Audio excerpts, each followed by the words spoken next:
BJP నేతలపై జేసీ ప్రభాకర్ రెడ్డి వివాదాస్పద వ్యాఖ్యలు చేశారు. బీజేపీ నేతలు హిజ్రాల కంటే హీనంగా ప్రవర్తిస్తున్నారని మండిపడ్డారు. న్యూ ఇయర్ సందర్భంగా తాడిపత్రిలో మహిళల కోసం ప్రత్యేక ఈవెంట్ నిర్వహిస్తే మీకేంటి సమస్య అని ప్రశ్నించారు.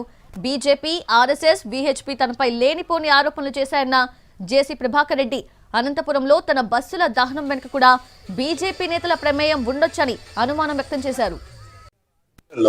ఏమనంటే తురుకోలనేమో హిజాబ్ తీయాలంటే వాళ్ళ మొగాలు మీరు చూడాలన్నా, ఈరోజు మన మొగాలు బయటికి రాకూడదు. థర్డ్ జెండర్ అంటే వాళ్ళకన్నా నాయనా అవేంటో ఉన్నాయి కదా బీజేపీలో సబ్ కాస్ట్ బజరంగ్ దళ థర్డ్ జెండర్ అంటే వాళ్ళకన్నా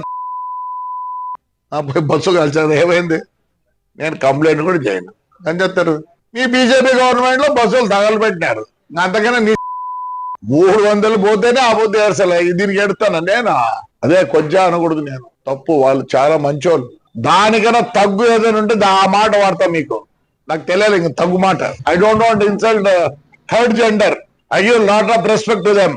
ఆ పొద్దు 10 లక్షలు పోయేది, పొద్దు 6 లక్షలు పోతుంది. కలిసిపో వరుసగా పెట్టినాడు. థర్డ్ జెండర్ కన్నా తక్కువ ఏం చేసేవారు? బస్సు కాల్చడం అయిపోయింది. ఏమైంది? 16,000 మంది వచ్చినారు ఆడపిల్లలు. ఏమనంటే తురుకోల